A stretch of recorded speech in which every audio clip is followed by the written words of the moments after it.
வேதங்களை திருப்பி வைத்துக் கொள்ளுங்கள். எபிரேயர் 12வது அதிகாரம், Hebrews chapter 12 12வது வசனத்திலிருந்து 17வது வசனம் வரைக்கும் வாசிக்கலாம். ஒருமனப்பட்டவர்களாய் சத்தமாய் வாசிக்கலாம்.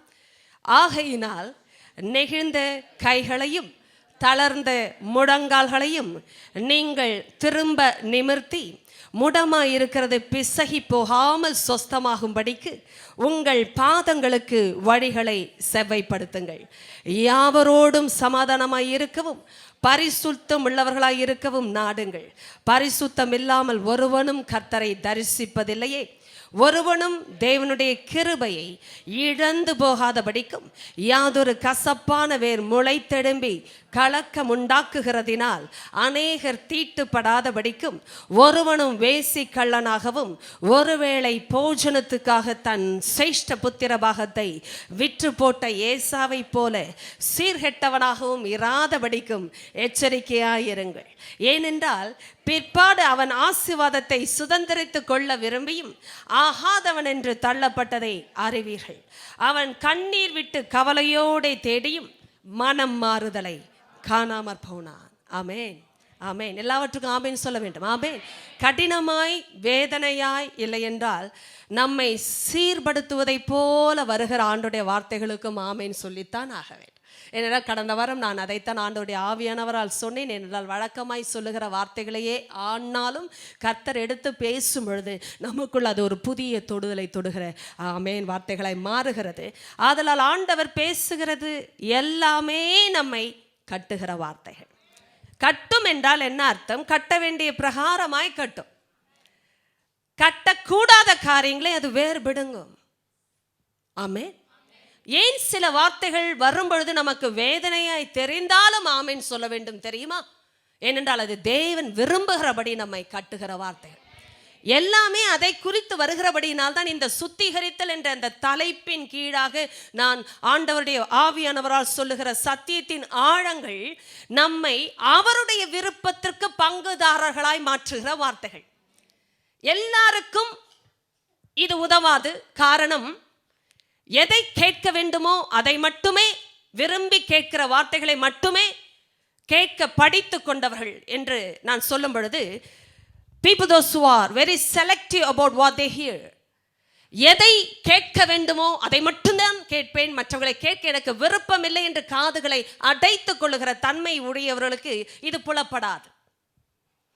எல்லாமே எனக்கு தேவனுடைய வார்த்தை தான், அவர் எதை சொன்னாலும் அது என் நன்மைக்குத்தான் என்று அறிந்தவர்களுக்கு அது புலப்படும்.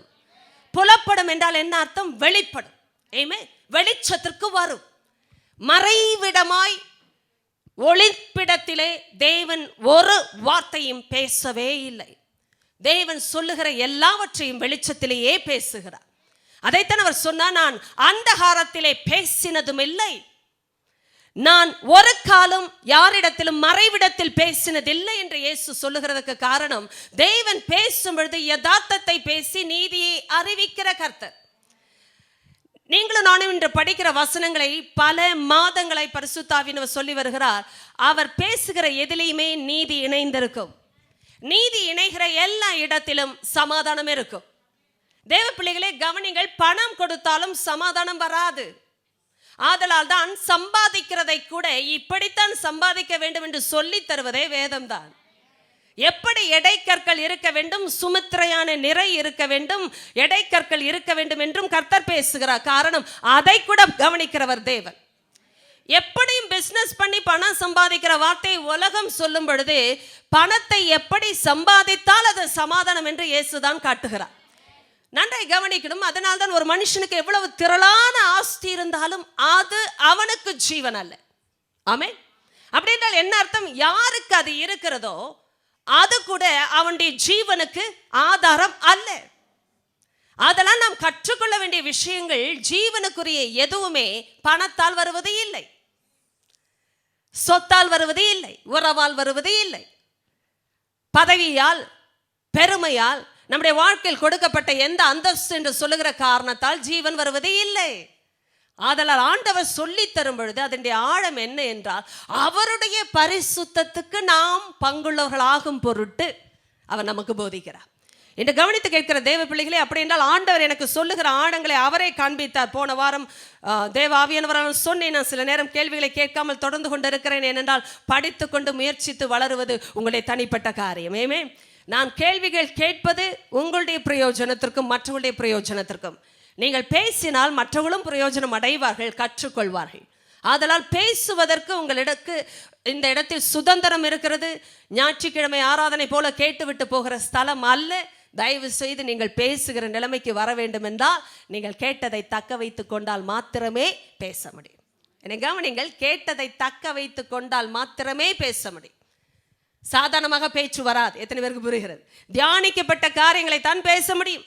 ஏமே, தங்கி இருக்கிற விஷயங்கள் தான் வெளியே வரும். ஆதலால் இருதயத்தின் நிறைவினால் தான் வாய் பேசும். திடீரென்று படித்து விட்டு யாரும் பேச முடியாது. எத்தனை பேருக்கு புரிகிறது? நீங்கள் நிறைவிலே வர வேண்டும் என்பதற்காகவே உங்களை உற்சாகப்படுத்தும்படி பேசுகிறேன். ஏமே, அதெல்லாம் கேள்விகள் கேட்பேனோ இல்லையோ, நீங்கள் தயாராக வாருங்கள். கவனிங்கள், முடமாய் இருக்கிறது பிசகி போகாமல் சொஸ்தமாகும்படிக்கு உங்கள் பாதங்களுக்கு வழிகளை என்ன செய்ய வேண்டுமா? செவைப்படுத்த வேண்டும். நீங்கள் ஆங்கிலத்தில் இருந்தாலும் பதில்களை சொல்லிக்கொண்டே வாருங்கள். ஏனென்றால் உங்களுடைய ஒத்துழைப்பு உங்கள் அறிக்கையின் அடிப்படையில் வரும்படி நான் உங்களை உற்சாகப்படுத்துகிறேன். ஏமே, நீங்கள் எப்படி அதை செய்ய முடியும் என்று நான் சொல்லுகிறேன். நான் பேசும்பொழுது எப்படி முடிக்கப் போகிறேன் என்பதை நீங்கள் ஏற்கனவே அறிந்தவர்களாக இருக்க வேண்டும். அப்பொழுது வசனத்தின் பரிச்சயம் நமக்கு உண்டாகும். ஏமே, நீங்கள் நன்றாய் வசனத்தில் பழகுவீர்கள் என்று சொல்லி முடித்தேன். அதில் பழக்கம் வந்தால் உங்களுக்கு அந்த வார்த்தைகள் மறக்காது. அதனால் நீங்கள் அறிக்கை பண்ணிக்கொண்டே இருங்கள். ஆமே, இப்போது கவனிங்கள், முடமாய் இருக்கிறது பிசகி போகாமல் என்றால் ஒரு காரியம் முடமாகிற நிலைமையில் இருக்கிறது என்றால் கர்த்தர் அதை சரியாய் கண்டு சரியான நேரத்தில் பேசுகிறார். போன வாரம் தேவன் சொன்ன ஒரு குறிப்பு, எதையும் சரியான நேரத்தில் இடைப்பட்டு பேசுகிற தேவன் நம்முடைய தேவன். உங்களுக்கு எனக்கும் தெரியாத விஷயத்தை அவர் தெரிந்து வைத்திருக்கிறார். இன்னொரு முக்கியமான குறிப்பு, பின்வரும் காலத்தின் சகலத்தையும் அவர் ஆரம்பத்திலேயே அறிகிறவர். அதனால்தான் உங்களுக்கும் எனக்கும் அவர் எப்பொழுது பேசினாலும் பிற்காலத்தை மனதில் வைத்து பேசுவார். ஆமென். பிரயோஜனம் என்பதே அதுதான். எத்தனை பேருக்கு பிரயோஜனத்தின் ஆழம் புரிகிறது என்று நான் ஒரு சப்ஜெக்ட் உள்ள போக ஆவியானவர் எனக்கு கிருபை தருவாராக. பிரயோஜனத்தை எத்தனை பேர் புரிந்து கொண்டு இருக்கிறேன்? நான் நினைப்பதல்ல பிரயோஜனம், உலகம் சொல்லி தந்த காரியங்கள் அல்ல என் பிரயோஜனம். நான் உனக்கு போதித்து என்று ஒருவர் சொன்னாரே, நீ நடக்க வேண்டிய வழியிலே உன்னை நடத்துவேன், அதுதான் நம்முடைய பிரயோஜனம். அப்படின்றால் எது நமக்கு பிரயோஜனம் என்பதை அவரே போதிக்கிறார். பரலோகம் நமக்கு இடைப்பட்டு அதை காண்பிக்காத பட்சத்தில் பிரயோஜனம் தெரியாது. இன்னொரு முக்கியமான குறிப்பு உங்களுக்கு ஆண்டவர் சொல்லி தந்த அடிப்படையில் பேசுகிறேன். பிற்காலத்தை வைத்து பேசுவதுதான் பிரயோஜனம். ஏமே, எத்தனை பேருக்கு அதனுடைய ஆழம் புரிகிறது? எனக்கு இப்பொழுது என்ன நடக்கும், இன்று என்ன கிடைக்கும் என்பதை விட, இதுதான் உலகத்தின் தியரி. இதை செய், உனக்கு இது கிடைக்கும் சொல்வாங்க. இதை செய், உனக்கு இது புரியும் என்று சொல்வார்கள். இதுதான் உங்களுக்கும் இப்பொழுதும் புரிகிற ஒரு ஆழம். ஏவாளுக்கும் அப்படித்தான் பேசினான். எத்தனை பேருக்கு கேட்கிறது காது? இதை நீ புசிக்கும் நாளிலே ஆண்டவர் சொன்னா சாகவே சாவாய், ஆனால் அவன் சொன்னா நீ சாகவே சாக மாட்டாய். நீங்கள் சாகவே சாவதில்லை, அப்படி சொன்னான் வேதத்தின் அடிப்படை. நீங்கள் சாகவே சாவதில்லை. என்னை கவனிங்கள். அப்படி என்றால் அவன் எந்த அளவிற்கு ஏவாளிடத்திலே அவனுடைய களைகளை விதைத்திருந்தால் சாவுக்குரிய விஷயம் பிரயோஜனமாய் தோன்றி இருக்கும். எத்தனை பேருக்கு புரிந்தது? சாவுக்குரிய விஷயம், சாபத்திற்குரிய விஷயம் பிரயோஜனமாய் தோன்றினது என்று சொன்னேன். Amen. It appeared to be somewhat beneficial. எப்படி திருப்பினான் என்றால், ட்ரை பண்ணாதான் ஏதாவது ஒன்றை பெற்றுக்கொள்ள முடியும் என்று காண்பித்தான். ட்ரை பண்ற வரைக்கும் அவன் விடலை. எத்தனை பேர் புரிந்து கொள்கிறீர்கள்? ஆண்டவர் வழி நடத்துவாரை வழிய பலவந்தப்படுத்த மாட்டார். பிசாசு பலவந்தப்படுத்துவானை வழியே வழி நடத்த மாட்டான். உங்களுக்கு புரிகிறதா? இது காட்டி கொடுத்து பின்பற்று என்று சொல்லுகிற நிலைமை பிசாசுக்கு இல்லை. ஏனென்றால் அவனிடத்தில் காட்டவே ஒன்றும் இல்லை. எத்தனை பேர் இன்றைக்கு எல்லாரும் இருக்கிறதை போல் காட்டுகிறார்கள். ஒன்றுமில்லையானால் ஒன்றுமில்லாதவர்களே இருக்கிறதை போல் காட்டுகிறார்கள். அதை மற்றவர்களும் பெற வேண்டும் என்று சொல்லி தீவிரப்படுத்துகிறார்கள். They make people desperate to get those things. அந்த டெஸ்பரேஷன் வேர்டை நான் உங்களுக்கு சொல்லட்டும். கர்த்தருக்குள் வருகிற அதிருப்தி திருப்திக்குள் நடத்தும். அதை இப்படி சொல்லட்டும், நீதியின் மேல் பசிதாகம் உள்ளவர்கள் பாக்கியவான்கள், அவர்கள் திருப்தி அடைவார்கள். பசி வருது, ஆனால் திருப்தியும் வருகிறது. பிசாசு கொடுக்கிற பசி திருப்தியை தராது. எழுதி வைத்துக் கொள்ளுகிறவர்கள் எழுதி வைத்துக் கொள்ளுங்கள். இல்லை, இருதயத்தில் எழுதி வைக்கப்பட்டால் நீங்கள் மறவாதிருக்கும்படியாக கடவுள் இயேசுவின் நாமத்தில். பிசாசு கொடுக்கிற பசி திருப்தியை தராதுங்க. செக் பண்ணி பார்த்துக் கொள்ளலாம். நாம் செக் பண்ணி பார்த்தவர்கள் மாத்திரமல்ல, அதிலே ஜீவித்தவர்கள் இயேசு வரும் வரை. இன்றும் இயேசு வந்த பிறகும் ட்ரை பண்ணுகிறோம், முடியவில்லை. காரணம், இன்று இயேசு வந்த பிறகு சூழ்நிலை வேறு. உள்ளே வந்திருக்கிற எஜமான் அப்படிப்பட்டவர், அவர் பரிசுத்த ஆவியானவர். ஆதலால் நமக்குள் அமைதியின்மை, பாரம், தேவனிடத்தில் ஆண்டவரே எனக்கு இரக்கம் வேண்டும் என்று சொல்ல வைக்கிற அந்த நிச்சயம், கன்விக்ஷன் பரிசுத்த ஆவியானவர் கொடுக்கிறார். அது வரும் வரை ஒரு தேவ பிள்ளைக்கு சமாதானம் இல்லை. ஏனென்றால் நீதியோடு வருவதே சமாதானமாகிய பலன். ஆமென். நீதி இல்லாத இடத்துல சமாதானம் தடைபடும். அது ஒரு அடையாளம் தேவ பிள்ளையே. என்னை கவனிங்கள், எங்கெல்லாம் நீதி இல்லையோ நம்ம எண்ணத்தில், நான் பேசும்போது நன்றாய் நீங்கள் ஆழத்திற்குள் போகிற தேவ பிள்ளைகளாய் இருக்கிறபடினால் பேசுகிறேன் தைரியத்தோடு. ஏனென்றால் வேத பாட வகுப்புக்கு வருகிறவர்கள் அந்த வசனத்தின் ஆழங்களுக்குள் பரிசுத்த ஆவியானவரால் நடத்தப்படுகிறபடினால் நான் தைரியமாய் பேசுகிறேன். ஆண்டவர் எந்த ஆழத்திற்குள் நடத்தினாலோ நமக்குள்ள வருகிற அந்த அசைவை நான் இன்று உங்களுக்கு சொல்லட்டும். ஒரு மனுஷனுக்குள்ளே பாவம் என்று சொல்லும் பொழுது ஏதோ சரீரத்தில் பண்ணாதான் பாவம்னு நிறைய கிறிஸ்தவர்கள் நினைப்பது வசனத்தை அறியாதபடினால் வந்தது. உலகமும் அதைத்தான் சொல்லுகிறது. இன்னும் சொல்ல போனால் பாவத்தை செய், ஆனால் பாதுகாப்போடு செய் என்று போதிக்கிறது. சரிதானே? அவர்களை பொறுத்த வரைக்கும் பாவம் இது பாவம் அது என்றெல்லாம் பேச்சு இல்லை. பாவத்தை செய்தாலும் பாதுகாப்போடு செய் என்றால் உன் சரீரம் பாதிக்கப்படக்கூடாது. எத்தனை பேருக்கு புரியுது? புரிந்ததோ இல்லையோ?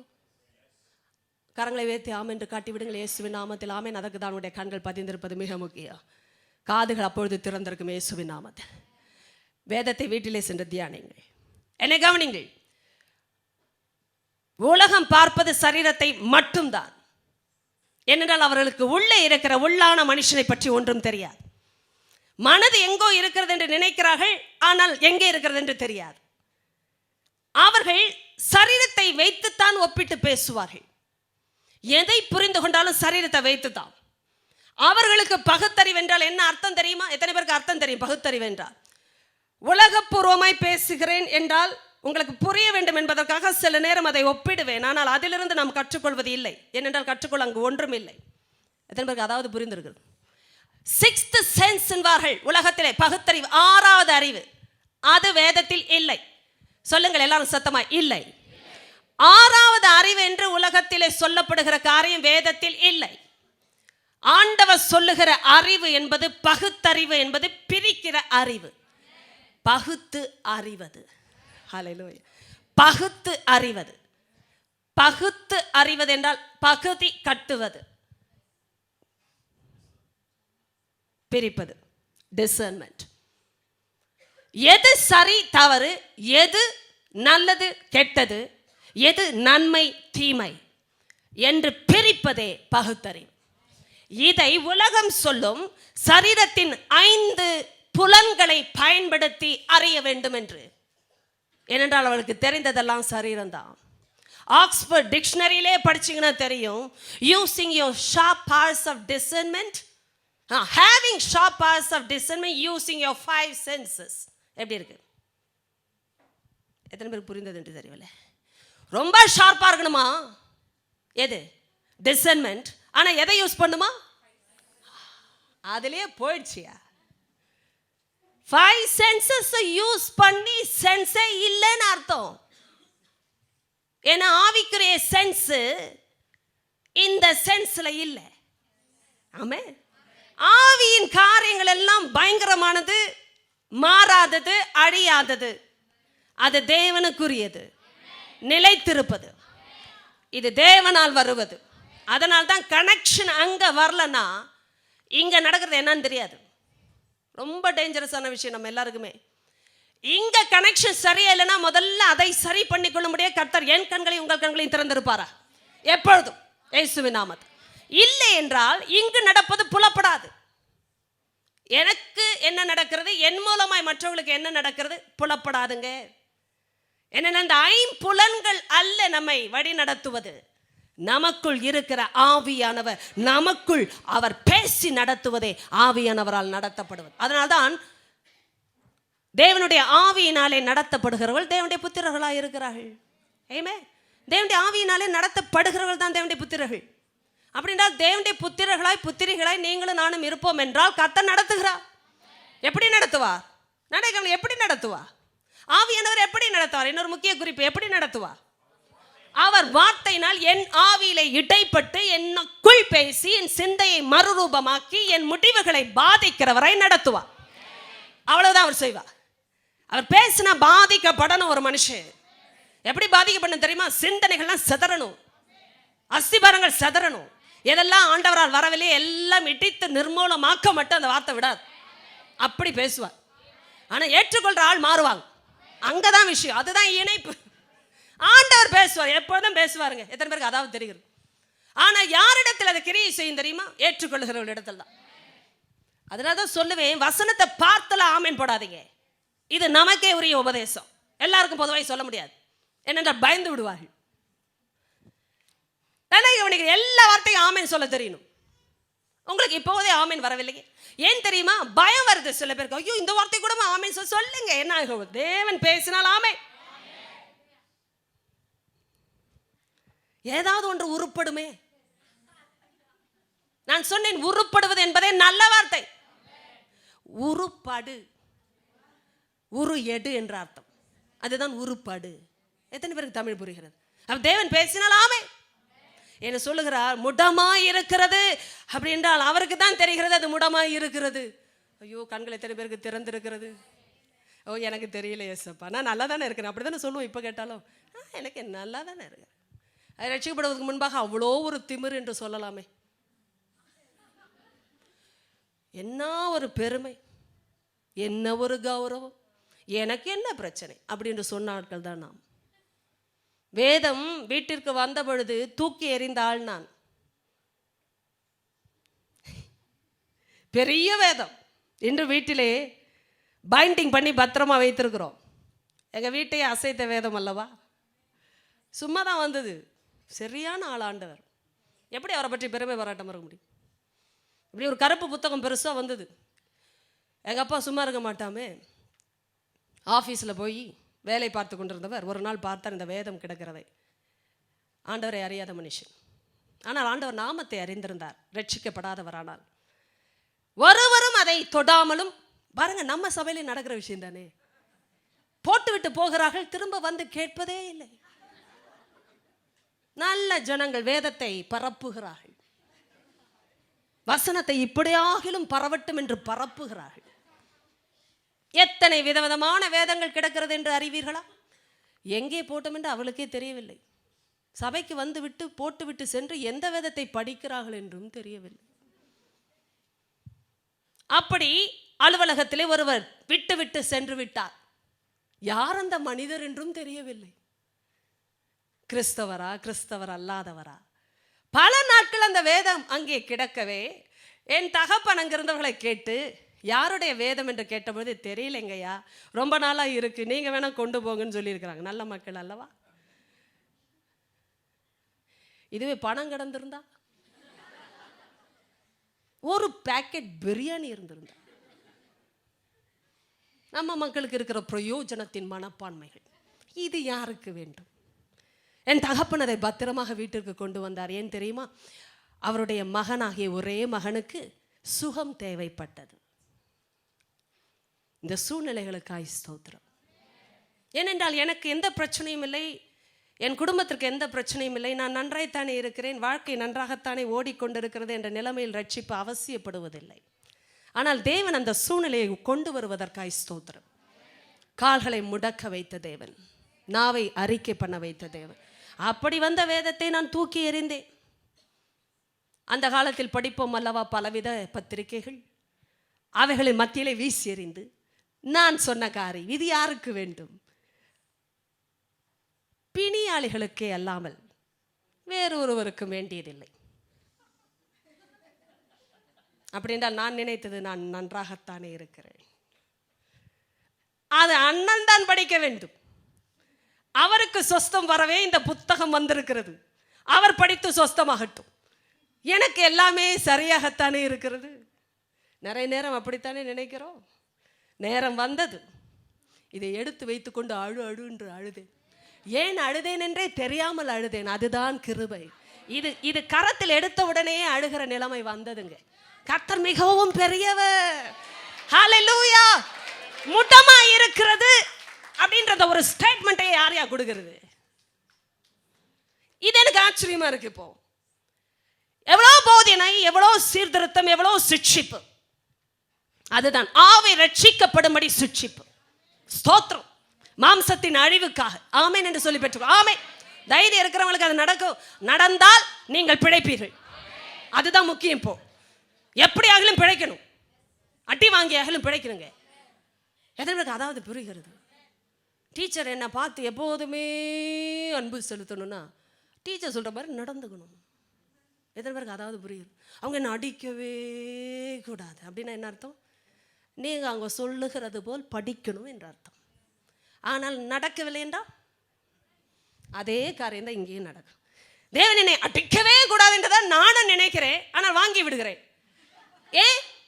அவர் நினைப்பது போல் விட்டு கொடுப்பதில்லை, சொல்லுகிறபடி வாழ்வதில்லை. இப்போது எத்தனை பேருக்கு அதாவது புரிகிறது? நாம் ஒத்துக்கொள்ள வேண்டிய ரகசியங்கள்.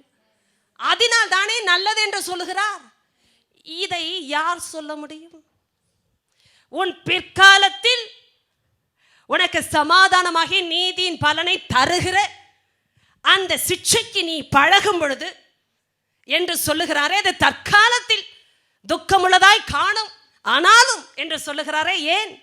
அந்த பிற்காலத்தில் உனக்கு ஒரு சமாதானமாகிய பலன் அது நீதியோடு வர வேண்டும் என்றால் நீ என்னுடைய அந்த பரிசுத்தத்துக்கு பங்குதாரராய் மாற வேண்டும் என்பதற்காகவே உன்னை நான் சிட்சிக்கிறேன் என்று அவர் சொல்லுவார் என்றால் ஸ்தோத்திரம். அப்படிப்பட்டவர் தான் இப்பொழுதும் பேசுகிறார். முடமாய் இருக்கிறது. இதை யார் சொல்ல முடியும்? முடமாய் இருக்கிறது என்றால் என்ன அர்த்தங்க? இருக்க வேண்டிய விதமா இல்லைன்னு அர்த்தம். ஆமே, இருக்க வேண்டிய பிரகாரமா இல்லை. என்ன கவனிகள், இயேசுவின் நாமத்திலே ஒரு வேளை நாம நினைத்துக் கொள்ளக்கூடாது எல்லாம் சரியாய்த்தான் போய்கொண்டிருக்கிறது. வார வாரம் நான் வருகிறேன், ஆண்டவரை தேடுகிறேன், நான் பாடல்கள் பாடுகிறேன், நான் காணிக்கை கொடுக்கிறேன், என் வீட்டில் எல்லாம் சரியாய் போய்கொண்டு அதையெல்லாம் பேசுகிறார் தேவன். என்னை கவனிங்கள், ஆவிக்குரிய வாழ்க்கையில் கூட நான் நன்றாய் இருக்கிறேன் என்று நினைத்து விட்டாலே ஆபத்து. ஏனென்றால் நன்றாய் இருக்கிறேன் என்ற நிலைமையே கர்த்தர் சொல்லணும். இன்னும் இன்னும் இன்னும் இன்னும் நமக்குள் அவர் காரியங்களை ஏற்ற விரும்புகிறார். அவருக்குள் இல்லாததை எடுக்க விரும்புகிறார். அதற்காக ஸ்தோத்திரம். அப்படின்னா நான் வார்த்தையோடு நான் என்னை இணைக்கும் பொழுது அவர் ஏற்கனவே எழுதியிருக்கிற அந்த வார்த்தையை புதுமையான விதத்தில் எனக்குள் புகுத்துவார். அதுதான் அவரால் வருகிற தொடுதல். ஏமே, நான் படித்த ஒரே பகுதி தான். இதே பகுதியை எத்தனை முறை படித்து விட்ட? யோவான் 15 போல ஒவ்வொரு முறையும் படிக்கும் பொழுது வித்தியாசமாக வரவில்லை. இணைப்பு அப்படித்தான். ஓ ஹல்லேலூயா. நன்றாய் கவனிங்கள், செடியும் கொடியும் இருக்கிற இடம் அப்படித்தான். சாரம் என்பது செடிக்குரியது, அதையும் தாண்டி வேறுக்குரியது. ஆமென். அப்படி என்றால் அந்த சாரத்தை ஒவ்வொரு விதத்திலும் ஒவ்வொரு நாளிலும் ஒவ்வொரு சூழ்நிலையிலும் அவர் புகுத்துகிற விதமே புதுமையானது. நேற்றைய நிலைமை போல் இன்று இருக்காது. என்னென்ன இன்று வந்த பிரச்சனைக்கு அவரே அவரே அவரே சாரமாய் மாறுகிறார். நான் எப்பொழுது சொல்லுவேன், ஐயா நேற்று இருந்தது போல் இன்று இல்லை. என் மனநிலைமை, என் சூழ்நிலை இல்லை, என் பிரச்சனை இல்லை, என் சவால்கள் இல்லை. மாறுகிற இந்த உலகத்தில் தேவனே மாறாத நீர் ஒருவர் தான் எனக்கு எல்லாம் என்றால் அந்த சாரம் சாரம் சாரம் புதுமையான விதத்தில் உங்களுக்குள் ஜீவனை அனுப்புகிறது பிள்ளைகள். ஆமென். இன்றும் அதே பகுதி தான், அதே வசனங்கள் தான், ஆனால் புதுமையான விதத்தில் உங்களுக்குள் அவர் கிரியை செய்கிறார். ஏனென்றால் வாஞ்சை எப்படி, ஆண்டவரே என்னை நீ தொட்டாலொழிய, நீ என்னை சந்தித்தாலொழிய எனக்கு கண்கள் திறக்கிறது இல்லை அப்பா, என் கண்களுக்கு வெளிச்சம் உம்முடைய வார்த்தையால் தான் வருகிறது என்று சொல்லுகிற பிள்ளைக்கு அவரே வெளிச்சமாய் மாறுகிறார். உம்முடைய வெளிச்சத்திலே நாங்கள் வெளிச்சம் காண்கிறோம். எவ்வளோ வல்லமையான விஷயம். அவருடைய வெளிச்சத்தில் தான் வெளிச்சமாம். எத்தனை பேருக்கு அதாவது புரிந்தது? இந்த லைட்டில் வெளிச்சம் இல்லைன்றார். இது சரீரத்திற்கு.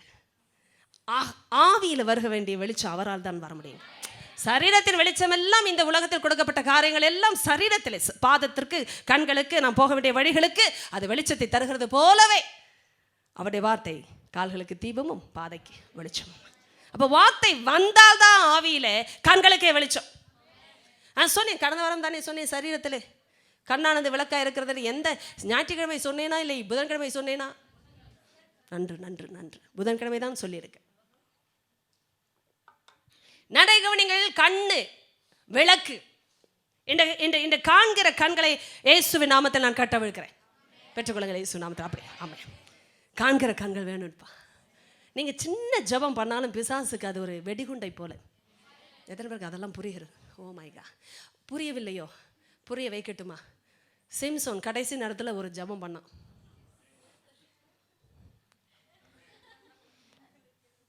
பலத்துக்குரிய அடையாளமாக இருந்த முடி போயிட்டு, முடி போனால் முடி வருது அப்படின்னு சொல்கிற ஆளுக்கு சொல்கிறாரு கர்த்தர். இப்போ முடி திரும்ப வரலாம், பலன் திரும்ப வேண்டிய அவசியம் இல்லை. சிலவர் அப்படி நான் பார்க்காத பார்ப்பீங்க வேற விதமா. அந்த தைரியம்லாம் நமக்கு வேண்டாம். ஆமேன் என்று சொல்லிவிட்டோம். தைரியமாக பேசுகிறாங்க சில பேர். எப்படி நான் பார்க்க எத்தனை முறை தப்பி வந்து கிருபை தப்ப வைத்து, கிருபை உயிர் கொடுத்து வைத்திருக்கிறோம். கிருபைக்கே மகிமை உண்டாகும். நான் தாண்டி வந்தேன் என்று சொல்வதற்கு எதுவுமே இல்லை. அப்படி என்றால் சிம்சன் கடைசியாக ஒரு ஜெபம் பண்ணினார். கண் போய்விட்டது, முடி சிரைக்கப்பட்டாயிற்று, பலன் விட்டு போனது. ஏனென்றால் கர்த்தரை விட்டு விலகி போனார் என்று வேதம் சொல்லுகிறார். இந்த சூழ்நிலையில் ஒரு மனுஷன் ஜெபிக்க முடியுமா? கவனிங்க, சில நேரம் நாம் நினைக்கிறோம் எனக்கு ஜெபிக்கவே தோணலை. நரகத்தில் தோணுதோ இல்லையோ எரியும் பாடி.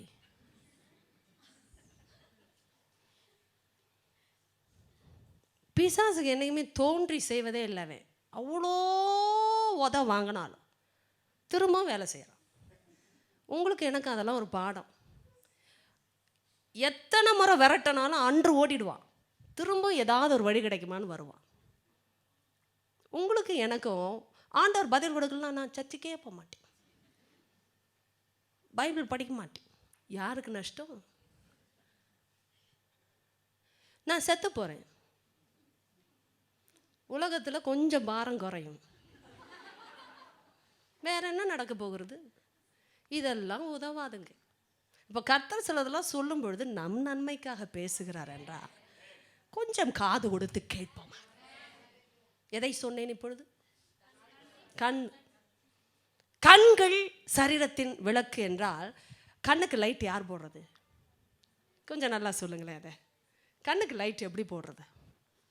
இந்த லைட்டு நான் இந்த இயற்கையின் உலகத்திலே பார்ப்பதற்கு நடப்பதற்கு உதவுகிறதே. ஆவிக்குரிய நிலைமையில் கண்களுக்கு வெளிச்சத்தை யார் தர முடியும்? வார்த்தையே வெளிச்சம். அப்படின்றால் வார்த்தையை அறியாத தேவ பிள்ளைகளுக்கு கண்களில் ஒளி இல்லை. அதனால் தான் பிசாசு வேதத்தோடு இணைய விரும்ப மாட்டான். கவனிங்க, நீங்க வசனத்தை படிக்காம எவ்வளோ ஜெபம் பண்ணாலும் பிரயோஜனம் இல்லைன்னு அவனுக்கு தெரியும், உங்களுக்கு எனக்கும் தெரியணும். அதனால தான் எழுதியிருக்கிறபடியே, எத்தனை பேருக்கு எழுதியிருக்கிறபடியே, ஐயமே என்ன கண்களை பாருங்க, கொஞ்சம் எங்கேயும் திசை திரும்ப வேண்டாம் உங்களுடைய எண்ணங்கள். இதை மூடி வைத்த பிறகு எவ்வளவு வார்த்தைகள் உள்ளத்தில் இருக்கு என்பது மிக முக்கியம். படிச்சுட்டேன் அது முக்கியம் இல்லை, படித்தது தங்கி இருக்கிறதா? அது எனக்கும் உங்களுக்கும் சவால் தாங்க. அதனால தான் நாம் எல்லாருக்கும் சொல்லுகிறார் ஆவியானவர், நான் இதை மூடின பிறகு எவ்வளவு வார்த்தைகள் உள்ளபடியே என்று சொன்னேன். உள்ளபடியே அப்படி என்றால் நேரம் எடுத்து மனப்பாடம் பண்ணாத வசனங்கள் தங்காது. ஏனென்றால் அது ஆவியின் பட்டயம். எனக்காக நீங்கள் ஆவியின் பட்டயம் என்றால் இதெல்லாம் ஆவிக்குரிய சர்வாயுத வர்க்கத்தின் காரியங்கள். இயற்கை உலகத்துல கண்களால் பார்க்கிறவனுக்கு புரியாது. ஆனால் ஆவிக்குரிய மண்டலத்துல யார் மேலெல்லாம் சர்வாயுத வர்க்கம் இருக்கிறது என்று பிசாசுக்கு தெரியும். ரட்சணி என்றும் தலை சீராவை போட்டுக்கொண்டு ஆவியின் பட்டயமாகிய தேவனுடைய வசனத்தையும் பிடித்துக் கொள்ளுங்கள் என்ற வசனம் சொல்லுகிறதே என்ன அர்த்தம்? அந்த ஆவியின் பட்டயத்தை பிடிக்கிறது என்பது பைபிளை பிடிக்கிறது இல்லை, இருதயத்துல வைக்கணும் வார்த்தைகளை. அதுதான் வாயிலிருந்து புறப்பட முடியும். இயேசுவின் நாமத்துல நீங்கள் பயன்படுத்துகிறதே அதுதான். ஆவி எடுத்து பயன்படுத்துகிற பட்டயம் வார்த்தை, அது உங்க வாயிலிருந்து புறப்படணும். அப்போ எழுதியிருக்கிற படியே மனப்பாடம் செய்யுங்க. சிறு பிள்ளைகளை போல செய்யணும். நம்ம கவனிங்க, நான் ஒரு வாரம் எடுத்து ஒரு வசனத்தை படித்தால் கூட நம்ப மாட்டீர்கள், ஒரு நாள்ல வசனத்தை எவ்வளவு வேணாலும் மனப்பாடம் பண்ணலாம் தேவ ஆவியின் பலத்தால நான் சொல்லுகிறேன். ஆனா விஷயம் தங்கணும். நீங்கள் திரும்ப திரும்ப நீங்கள் பார்க்கிற நபரிடத்தில் அந்த வசனத்தை சொல்லி காட்டி அந்த வசனத்தை பயன்படுத்தி ஜெபித்து இதே வசனத்தை நீங்கள் தொடர்ந்து நீங்கள் அறிக்கை பண்ணும் பொழுது தங்கும். பாருங்க, அது எவ்வளவு வருஷங்கள் ஆனாலும் நீங்காது. ஆமே, பிராக்டிஸ் பண்ணுங்க ஐயா அம்மா. எவ்வளோ வசனத்தை கேட்குறோம், நான் நேரம் எடுத்து படித்தேனே அப்பா, படித்து பாருங்க. அப்போ உங்களுக்கு தெரியும் நீங்க இருக்கிற போர்க்களம் எப்படிப்பட்டது. பிசாசு நடுங்கிற ஒரே விஷயம் அதுதான். இயேசு நான் தேவனுடைய குமாரன் பேசுகிறேன் பார் என்றெல்லாம் சொல்லவில்லை. அவரை சோதிக்க சோதனைக்காரன் வந்த பொழுது எழுதியிருக்கிறபடியே பேசினார். இப்படியும் எழுதியிருக்கிறது. நன்றி கவனிங்க, அவன் எழுதியிருக்கிறபடியே கோட் பண்ணான். பிசாசுக்கு அவ்வளோ தெரியும் பைபிள். நீங்களும் நானும் அவனை கவுண்டர் அட்டாக் பண்ணோம்னா சும்மா ஆண்டவர் ஜென்ரலா நேசிக்கிறாரெல்லாம் சொன்னா நடக்காது. இயேசு ரத்தம் ஜெயம்லாம் சொல்லாதீங்க, அப்படிலாம் பைபிள்ல இல்லை. புரியுதா உங்களுக்கு? புரிந்திருக்கவே வேண்டும். அதெல்லாம் காமனா நம்ம யூஸ் பண்ற டெர்மினாலஜிஸ். உள்ளபடியே பேச கற்றுக்கொள்ள வேண்டிய இயேசு நாமத்தில். அப்படியே வசனத்தை எடுத்து காட்டணும், எழுதியிருக்கிறபடி. நான் சொல்லுகிறேன், நீங்க ஒரு நாள் ஒரு ஸ்கிரிப்சரை படித்து பாருங்களேன், அதில் இருக்கிற ஜீவன் உங்க சிந்தனையின் அரண்களை எல்லாம் சிதற வைக்கும். ஆவியில் ஒரு பெரிய விடுதலையை கொண்டு வரும், சரீரத்தை ஆரோக்கியமா வைக்கும். இயேசு நாமத்தை நான் பெற்றுக்கொள்கிறேன் சொல்லி பெற்று ஹல்லேலூயா. கர்த்தர் சொல்லுகிறார் முடமா இருக்கிறது அப்படின்ற என்ன அர்த்தம்? நான் பார்க்கிறேன் அது முடமா இருக்கிறதுவா, முடமா இருக்கிறது. அப்ப எங்க எந்த காரியம் முடமா இருக்கிறது என்று அவர் தான் பார்க்கிறார். நம்ம இயற்கை கண்களுக்கு புலப்படாததை ஆவிகளின் பிதா பார்க்கிறார். அப்ப அவர் பார்க்கும் பொழுது சரியாய் வெளிப்படுத்துகிறார். அதனாலதான் வேதத்தோட நீங்க உங்களை ஒவ்வொரு நாளும் இணைத்து கொள்ளணுமா? ஐயா, எத்தனை பேருக்கு புரியுது? வேதத்தோட இணைத்து கொள்ளணும். ஆமே, ஒரு மாதிரி படிக்க பிடிக்கிறதோ இல்லையோ வேதத்தை திறந்த இயேசு நாமத்தை சத்தமாய் வாசிங்க. அப்பதான் பிசாசு ஓடுகிறான். ஏன்னா அவனுக்கு பிடிக்காத விஷயம் வேதத்தை படிக்க கூடாது, வேதத்தை அறியவே கூடாது. அறிந்தால் விடுதலை என்று அவனுக்கு தெரியும். தேவ பிள்ளைகளை இங்கே இணைத்துக் கொள்கிற அந்த இடத்துல கர்த்தர் வெளிப்பட ஆரம்பிப்பா. அவன் சொல்லுகிற முடமா இருக்கிறது, எங்கே முடமா இருக்கிறது என்று சரியாய் சொல்லுவான். அதனால தான் நன்றாய் கவனிங்கள், எனக்கு ஒரு முக்கியமான விஷயம். முடமா இருக்கிறது என்றால் பொதுவான வார்த்தை. பிறகும் நாம் பிறகும் அறிய வேண்டிய ஒரு காரியம், ஒரு குறிப்பு. முடமா இருக்கிறது என்றாலும் பொதுவான வார்த்தை, உண்மைதானே? முடமா இருக்கிறது என்றால் எங்கே, அது முக்கியமான காரியம். கர்த்தர் சரியாய், ஓ வல்லமையான ஆண்டவர், உங்களுக்கு எனக்கும் புரியாத விஷயத்தை அவர் நன்றாய் புரிந்து வைத்திருக்கிறார். நான் சொல்லல, ஆண்டவரே எல்லாம் ஓகே தான்ப்பா, I'm looking natural, I am functioning normally. No no no, that's not a thing. ஆண்டவர் சொல்லுகிறார் எங்க உனக்கு பிரச்சனைன்னு சொல்லுகிறது மாத்திரமல்ல, எதனால் பிரச்சனை என்றும் சொல்லுவார். அதனாலதான் சொஸ்தத்தையும் சொல்லுகிறார். கரெக்டா டயக்னோசிஸ் பண்ணுகிறது. எதனால் பிரச்சனை என்று சொல்லுகிறோம், எங்கே பிரச்சனை என்று சொல்லுகிறார். இப்போ முடமா இருக்கிறது என்றால் பொதுவான வார்த்தை. முடம் என்றால் என்ன அர்த்தங்க? நடக்க முடியாம, இயங்க முடியாம, அடங்குவது, லிம் பண்ணுவது, ஒரு மாதிரி நார்மலா இல்லாம இருக்கிற சூழ்நிலைகள்.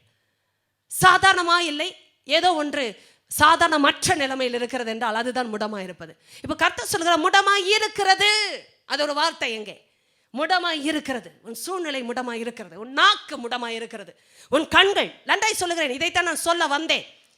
பாவம் என்பது ஏதோ சரீர நிலைமையில் பண்ணுகிறது தான் என்று உலகம் சொல்லும் பொழுது ஆண்டவர் அப்படி சொல்லவே இல்லை. எண்ணத்தில் வந்ததும் பாவம் தானே. அப்படி என்றால் எங்கே பிரச்சனை என்பதை சரியாய் காட்டுவார். தேவ பிள்ளைகளே, நீங்க சத்தியத்தை அறிய அறிய விடுதலை. ஏன் தெரியுமா? அதை சொல்லி காட்டும் பொழுது அந்த இடத்தில் சொஸ்தம் நமக்கு வந்து விடுகிறது. அவர் சொல்ல முடமா இருக்கிறது அப்படின்ற என்ன அர்த்தம்? ஆண்டவரே எங்கே முடமா இருக்கிறது? அவர் சொல்லுகிறார் முடமா இருக்கிறது, பிசகி போகாமல். எங்கே இருக்கிறேன் நான் இப்பொழுது? பிசகி போகாமல் எனக்கு உதவுங்கள், சொஸ்தமாகும்படி உங்கள் பாதங்களுக்கு வழிகளை. ஆமென் ஆமென் ஆமென். ஆண்டவர் சொல்லி கொடுக்கிறா இப்பொழுது பாதங்களுக்கு. அப்படி என்றால் பிரச்சனை எங்கே இருக்கிறது, எதினால் இருக்கிறது? எத்தனை பேருக்கு இப்போது பதில்கள் வந்து கொண்டு இருக்கிறது? சொல்லுகிற முடமாய் இருக்கிறது, ஆனால் அது பிசகி போகாமல். அப்படின்றா ஒரு காரியத்தை அப்படியே விட்டு விட்டா என்றால் அது பிசகி போகும், டிஸ்லோகேட் ஆகும், டிஸ்ஃபங்க்ஷனலாய் மாறும். அப்படி சொல்லுகிறேன் ஆங்கிலத்தை இணைத்து. இயங்க முடியாமல் போய்விடும். இப்போது அதை இயங்குகிற நிலைமையை பெற்றிருக்கிறது, ஆனால் இயங்க முடியாமல் இருக்கிறது. எத்தனை பேருக்கு புரிகிறதுமா? முடமை இருக்கிறது அப்படின்ற அர்த்தம் அங்க ஒரு பிரச்சனை வந்திருக்கிறது. இப்போது அது பிசகி போகிற வாய்ப்பு வருவதற்கு முன்பாக தேவன் ரொம்ப நல்லவர். நான் எப்போதுமே உங்களுக்கு சொல்லுகிறேன், கர்த்தர் பேசினா சரியான டைமே. நீங்க நினைக்காதீங்க என்ன டேடி ஒன்றுமே பிரச்சனை வரல அதுக்குள்ளே இப்படிலாம் எச்சரிக்கிறீங்கன்னு சொல்லாதீங்க. அப்படிலாம் உங்களுக்கு வந்ததே இல்லையோ? ஓ, நீங்கள் பார்ப்பதை பார்த்தா தூதர்களை போல் தெரிகிறீர்கள். ஸ்தோத்திரம். ஒருவேளை புரியாதவங்களும் அப்படிதான் பார்ப்பாங்க. என்ன பேசுகிறார்கள் என்றே தெரியவில்லை. பரிசுத்த ஆவியானவர் கிருபை தருவாராக. சரியான டைம். ஏன்னா அந்த நேரத்தில் உங்களுக்கு அது பிரச்சனையாவே தெரியாது. எத்தனை பேருக்கு அது தெரியுது? நல்லா தானையா இருக்கு, எல்லாம் நல்ல ஃப்ரெண்டு தானையா. யாருங்க அது? உடனே உடனே செய்து விடுங்க. கேட்டுக்கொண்டு இருக்கிறீர்களா? நல்லதானையா இருக்கு, என் பார்ட்னர் நல்லவர் தான். இந்த நல்லவர்ன்ற வார்த்தை எத்தனை பேருக்கு அதெல்லாம் புரிகிறது? நல்ல அலையன்ஸ் தான்ப்பா. நான் கேட்டேன், நான் செக் பண்ணேன், நான் பார்த்தேன், நான் எல்லாவற்றையும் என்ன செய்தேன், சரியாய் பார்த்து பேசி வந்திருக்கிறேன். சரியா தையா இருக்கும், எல்லாம் நல்லதான் இருக்கு. எத்தனை பேர் அப்படிலாம் கண்டுபிடித்திருக்கிறாங்க? எல்லாம் நல்லதான்ப்பா இருக்கு, பார்க்க சூப்பரா இருக்கு. ஆனா ஆண்டவர் சொல்லுவாரு சூப்பரா இருக்காது. அப்ப எனக்கு புரியாது, என்ன ஆண்டவரே நல்லா தானே இருக்கு, முடமா இருக்கிறது. நமக்கே தெரியாது. அதான் சொல்ல, கொஞ்ச நாள் லிம் பண்ணிட்டு இருக்கும்போது அடாரா லிம் பண்ற போல தான் தெரியும். அதிலே இருக்கிற ஆளுக்கு அதுதான் நார்மலாக இருக்கும். எத்தனை பேருக்கு அது புரியுது? சில நேரம் இப்படி இப்படி போல நான் நார்மலாகவே தெரியாது அவங்களுக்கு. ஆண்டவர் சரி பண்ணாலும் சில பேர் அப்படி நடந்து காட்டிட்டு இருப்பாங்க. சில விஷயம்லாம் பழகிட்டா அப்படிதான். எத்தனை பேருக்கு தெரிகிறது? பழக்கம், பழக்கத்தின் வல்லமை எத்தனை பேருக்கு புரியுது? Habit is so powerful. Habit determines our destiny, our character mainly. Character determines our destiny. அப்போ பழக்கத்திற்கெல்லாம் பயங்கர வல்லமை இருக்கு. அதெல்லாம் நான் சின்ன வயசுலேருந்து பழகிறது உடனே மாறாதுன்னு சொல்கிறோம்ல. எத்தனை பேர் சொல்லியிருக்கிறீங்க? கை தூக்காதீங்க. ரொம்ப பேசின விஷயம் என்ன, எவ்வளோ பழகி இருக்கிறேன் நான் இதில், திடீர்னு மாறினா எப்படி மாறுறது? அதனாலே பொண்டாட்டி வந்தால் நிறைய பேருக்கு துக்கம். ஏன்னா அம்மா வளர்த்த வளர்ப்பையே மாற்றுவாங்க. இப்போ அம்மாக்களுக்கு துக்கமாயிடும். ஐயோ, நான் இப்படி வளர்த்த பிள்ளை இப்படி ஆக்கிட்டாலே. ஏதோ நல்லா இருக்கட்டுங்க, விட்டுருங்க. அப்போ பழக்கங்கள் வல்லமையானது. பழக்கங்கள் நம்முடைய குணாதிசயங்களை நிர்ணயிக்கிறது. இப்போ நீங்க ஒரு காரியத்தை, நான் ஒரு காரியத்தை தேவன் சொல்லும்போது கஷ்டமா தெரியலாம், இல்லாதது போல் இருக்கலாம். ஆனா கர்த்தர் பார்த்தா சரியா இருக்குன்னு ஒத்துக்கொள்ளணும். எனக்கு உங்களுக்கு அந்த தாழ்மை வருவதாக இயேசுவின் நாமத்தில் கண்கள் திறந்தா வந்துவிடும். ஏன்னா நிறைய நேரம் நானும் சொல்லி, ஆண்டவரே நீங்க சொல்ற மாதிரிலாம் ஒன்றும் தெரியல ஆண்டவரே, எல்லாம் ஓகேவா தான் இருக்கு, நீங்க இப்படி அப்படி ரொம்ப டேஞ்சரஸா பேசுறீங்கன்னு சொல்லி. இந்த பேதைகள் தான் நெடுக போய் தண்டிக்கப்படுவார்களாம். அப்படின்னா என்ன அர்த்தம்? சொல்லி கொடுத்தாலும் கேட்கறது கிடையாது. எங்க அந்த ஷாப் எங்கே இருக்குன்னு கேட்டால், இந்த ஆசாமிக்கு தெரியாது அந்த ஸ்ட்ரீட் எங்கே இருக்குன்னே. இது இங்கிட்டு போய் இப்படின்னுவார், அங்கிட்டு போய் ரவுண்ட் டர்ன் பண்ணு. என்னத்துக்குங்க இந்த பெருமை? நமக்கு தெரியாதுன்னு சொல்கிறதுக்கு ஒரு தாழ்மை வேண்டும் அல்லவா? நம்ம மக்களுக்கு எப்போவுமே ஆன்சர் இருக்கும். ஏன்னா தெரியாதுன்னே சொல்ல மாட்டாங்க. ஒருத்தர் சொன்னார், ஒரு ஹோட்டலுக்கு போனால் சாஃப்ட் ட்ரிங்க்ஸ் பேரெல்லாம் மாற்றி அதை கேட்பாராம். அவரும் என்ன செய்வாருன்னு பார்க்க சொல்லி எங்களுக்கு ஒரு டெஸ்ட் வச்சார். நல்ல பெரிய ஹோட்டல். சர்வர் வந்தார். தம்பி ஸ்பிளாஷிஸ் இருக்கான்னு கேட்டார். இருக்கு சார். போய் எல்லாம் செக் பண்ணிட்டு வந்துட்டு, சார் இப்போ ஸ்டாக் இல்லை சார். ஏன் இது வரைக்கும் அந்த மாதிரி ஒரு சாஃப்ட் ட்ரிங்கே நம்ம ஊரில் இல்லைன்னு தெரிய வேணாம். ஆனால் நம்ம மக்கள் செக் பண்ணுவாங்க அங்கே போய். ஏன்னா எனக்கே தெரியாமல் வந்து உட்கார்ந்துருக்கோம். நிறைய விஷயங்கள் நம்முடைய ஊர்லேயும் சரி, நம்முடைய அமைப்பிலையும் சரி, நம்ம இல்லை என்று ஒத்துக்கொள்வதே இல்லை. பெருமை. இப்போ ஆண்டவர் ஒரு காரியத்தை சொல்லும்பொழுது ஏற்றுக்கொள்ள மனதில்லை. எனக்கு தெரியும் ஆண்டவரே, அதெல்லாம் சரியாக தான் இருக்குது. இப்போ கர்த்தர் சில விஷயம் சொல்கிறார், ஜெப வாழ்க்கை சரியில்லை, நீ வேதத்தை வாசிக்கிற விதம் சரியில்லை, நீ கர்த்தருடைய சமூகத்தில் வருகிற விதமே சரியில்லை, நீ தேவனை தேடுகிற நோக்கங்கள் சரியில்லை, உன் எண்ணங்களின் ஆழங்கள் சரியில்லை, உன் பார்வை சரியில்லை, உன் நடை சரியில்லை, உன்னுடைய இணைப்புகள் சரியில்லை என்று சொல்லுவார் என்றால் அதை நான் உட்கார்ந்து யோசிக்க வேண்டும் அல்லவா? ஏனென்றால் சொல்லுகிறவர் சரியை பார்த்துத்தானே சொல்லுகிறார். அப்பொழுது அவர் சரியை சொல்லிக் கொண்டிருக்கிறார். எங்கே உனக்கு சொஸ்தம் வர வேண்டும் என்பதற்கு முன்பாக முடமாய் இருக்கிறது என்பதை ஒத்துக்கொள். இப்பொழுது அந்த முடமாய் இருக்கிறது பிசகி போகாமல் சொஸ்தம் வர வேண்டும். ஆமென். ஏனென்றால் எதுவும் தேவனுக்குரியதாய் இல்லை என்றால், தேவ பிள்ளைகளே கவனிங்களே, அதை பிசாசு பயன்படுத்த ஆரம்பிப்பான். எத்தனை பேருக்கு அதெல்லாம் புரிகிறது? எதெல்லாம் தேவனுக்குரியதாய் இல்லையோ அதை பிசாசு பயன்படுத்த ஆரம்பிப்பான் என்று சொன்னேன். நீங்களும் நானும் பிசாசால் பயன்படுத்தப்படக்கூடாது. ஆமென், ஆமென். நாம் சொல்லலாம், தேவனுடைய பிள்ளை பிசாசு எனக்குள் இல்லை. ஆனால் ஒரு விஷயம், அவன் வகை தேடி சுற்றி திரிகிறான் என்றால் என்ன அர்த்தம்? வகை என்றால் வழி. ஒரு வழி உண்டாகும்படி அவன் காத்திருக்கிறான் என்று சொல்லுகிறேன். அப்படி என்றால் ஒரு வழியை நாம் உண்டாக்கும் பொழுது அவன் வகை பற்றி கொள்ளுகிறான்.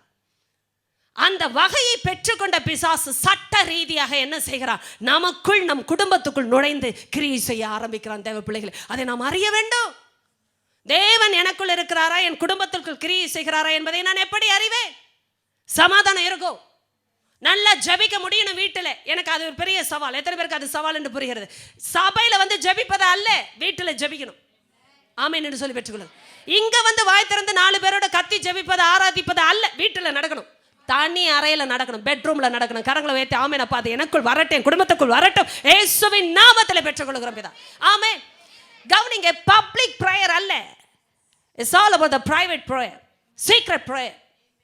ஆண்டவர் சொல்றதெல்லாம் வெளியரங்கமா வைத்து பேசுகிற விஷயங்களே அல்ல, அந்தரங்கத்துக்குரிய விஷயம். அவர் ஓப்பனா பேசுகிறார் இங்க பைபிள்ல. ஆனா ஒவ்வொரு ஆளுக்குள்ளேயும் தனிப்பட்ட விதத்துல பேசுகிறார். அவருக்கு தான் சொல்ல தெரியாது எங்க முடமா இருக்குன்னு. சரியை புரிந்து கொள்ளணும் நம்ம, ஏன்னா அவர் சரியை தான் காட்டுவார். எத்தனை பேருக்கு அதாவது புரிந்து கொள்ளுதல் சரியா தான் இருக்கும் ஒரு தேவ பிள்ளைக்கு. ஏன் தெரியுமா? அவர் சரியை தான் பேசுவார். ஏன் ஆண்டவர் என்ன சொல்றானே தெரியலங்கன்னு யாராவது இங்கே இருக்கீங்களா? இருந்தீங்கன்னா தனியாக வந்து என்ன பாருங்க. முடிச்ச பிறகு ஆண்டவர் என்ன சொல்றானே எனக்கு தெரியலன்னு யாருமே இங்கே இருக்கிறவங்க சொல்ல முடியாது. ஏன்னா தெரியாத மாதிரி வேணாலும் இருக்கலாம். சிலவர் அப்படி வரும்போது அவர்களுக்கே இல்லாதது போல் இருக்கட்டும், ஆனா ஆவிக்குள்ள சுருகுவார். ஏன்னா இது சரீரத்தை தாண்டினது. ஆமே, எல்லா பிள்ளைக்கும் தெரியும் கர்த்தர் எங்க தொடுகிறாரு. ஏன் முடமா இருக்கிறது? நீ நினைக்கிறாய் நடந்து கொண்டு இருக்கிறாய், ஆனா நார்மலாவே நடக்கல. அது தெரியுமான்னு வரும். எத்தனை பேருக்கு அதெல்லாம் புரியுதுங்க? நான் தான் சொன்னேன், நானே நினைச்ச கூடாது நான் நல்லா இருக்கேன். அது நமக்கு புரிகிறதா? இயேசு நாமத்தில் ஒருவர் நமக்கு காட்டணும். அதுதான் சரியான ஜட்ஜ்மெண்ட். அதனால தான் பைபிளை பார்க்கும்போது கர்த்தர் என்னை காட்டுகிறார். நான் நினைக்கிற மாதிரி இல்லை, அவர் நினைக்கிறது போல. அதுதான் கண்ணாடியின் வேலை. கண்ணாடி என்றைக்குமே வேறு விதமாக காட்டாது. எதற்கு? அதாவது ஸ்தோத்திரம், நான் ஒல்லியாக தானே இருக்கேன், ஆனால் குண்டா தெரிகிறேன். சில கண்ணாடிகள் அப்படியும் வந்து விட்டது, ஒன்றும் செய்ய முடியாது. அதனாலேயே கண்ணாடியை மாற்ற வேண்டியிருக்கிறது. நான் குண்டா இருந்தாலும் ஒல்லியாக காட்டணும், அப்படி போவோமே. இதெல்லாம் உதவாது. கர்த்தர் பேசினால் அது உள்ளபடியே காட்டும். அதனால தான் எல்லா வசனத்துக்கும் ஆமைன்னு சொல்லணும். சில வசனத்தெல்லாம் படிக்கும்போது பச்சைன்ற வார்த்தையை பயன்படுத்துவாங்க, அதை விட பச்சையாக இருக்கும். அதுக்காக ஸ்தோத்திரம். அவரை போல பேசுகிற ஒரு தேவன் இல்லைங்க. அவ்வளோ அழகா யதார்த்தத்தை பேசி நீதியை அறிவிக்கிற கர்த்தர். ஹல்லேலூயா. நல்ல தேவனுக்கு ஸ்தோத்திரம். அழகாய் பேசி காட்டு. ஆமென். நான் இன்னும் ஆழத்துக்குள்ள போக முடியவில்லை. என்ன விஷயம் பாருங்க. இதனால் அவர் சொன்ன விஷயம் பாருங்கள், உங்கள் பாதங்களுக்கு வழிகளை முடமாய் இருக்கிறது என்று சொல்லும் பொழுது நன்றாய் கவனிங்க. அந்த முடமாய் இருக்கிறது பிசகி போகாமல் சொஸ்தமாகும்படிக்கு என்றால் என்ன அர்த்தம்? நீ இதே நிலைமையில் தொடர்ந்து இருப்பாய் என்றால் பிசகி போய் சொஸ்தத்தை இழந்து விடுவாய். அதெல்லாம் நீ சொஸ்தமாகும் படிக்கு இப்பொழுது ஒரு காரியத்தை செய்ய வேண்டும். என்னை கவனிங்களேன், கர்த்தர் ஒன்றை சொல்லும் பொழுது அதை நாம் செய்ய வேண்டும்.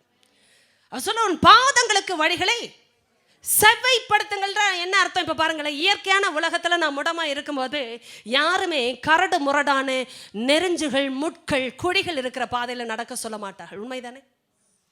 ஏற்கனவே கால் சரியில்லை, நீ நடந்தாலே தவறுகிறாய், இடறுகிறாய், விழுந்து போகிற நிலைமையில் இருக்கிறாய் என்றால் யாரும் உங்களுக்கு குழிகளும் நெருஞ்சுகளும் முட்களும் கரடு முரடான பாதையும் இருக்கிற இடத்தில் நடத்த மாட்டார்கள்.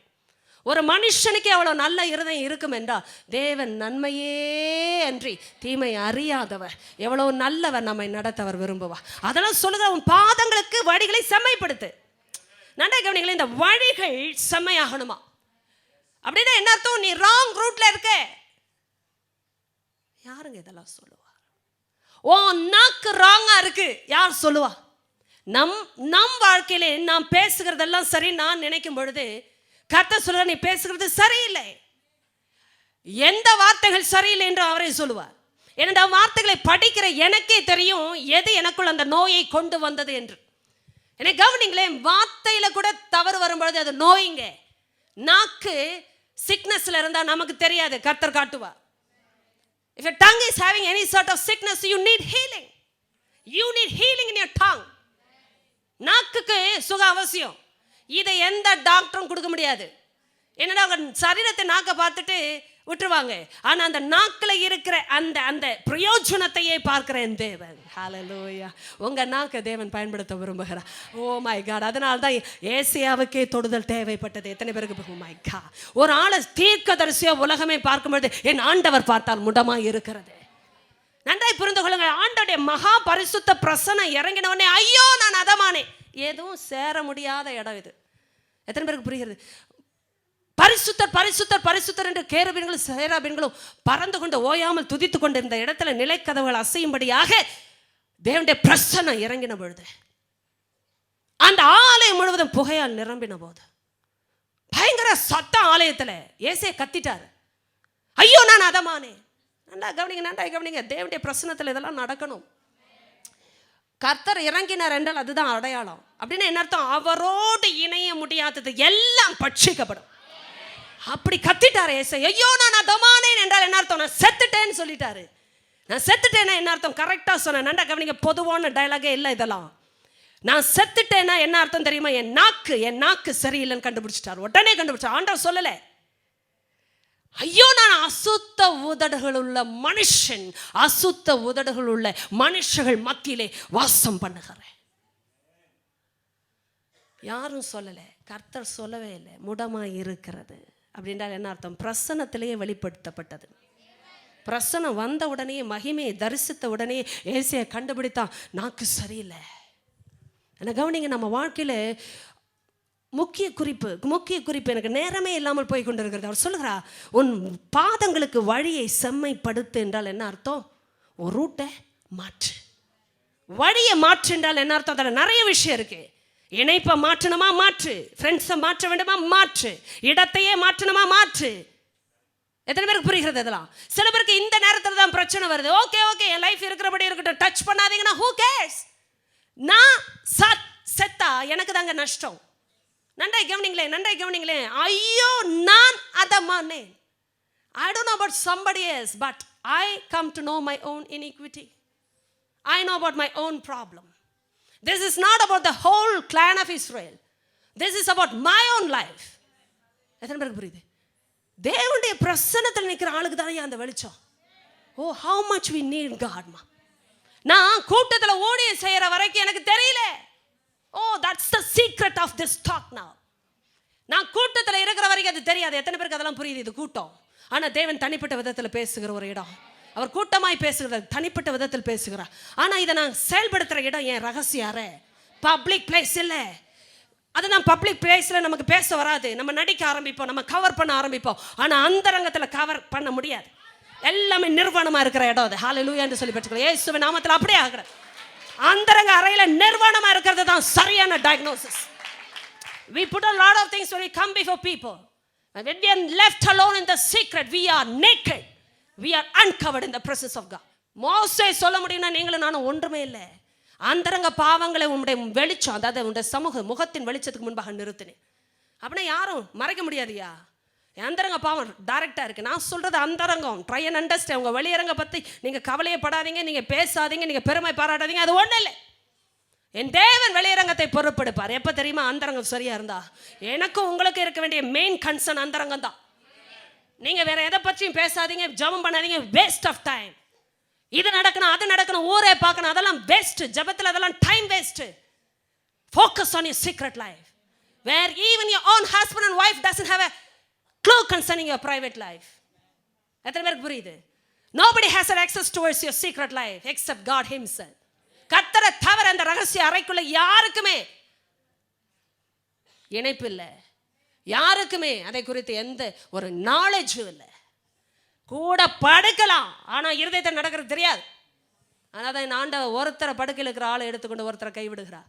எத்தனை பேருக்கு அது புரியுது? ஒன்றா படுக்கிறனால பரலோகம் கிடையாது. ஹல்லேலூயா சொல்லி பெற்று இயேசு நாமத்தில் ஆமென். டீப் திங், ஆழமான விஷயங்கள். அதுவே அப்படின்னா ஃப்ரெண்ட்ஷிப் ஏமாத்துறோம்.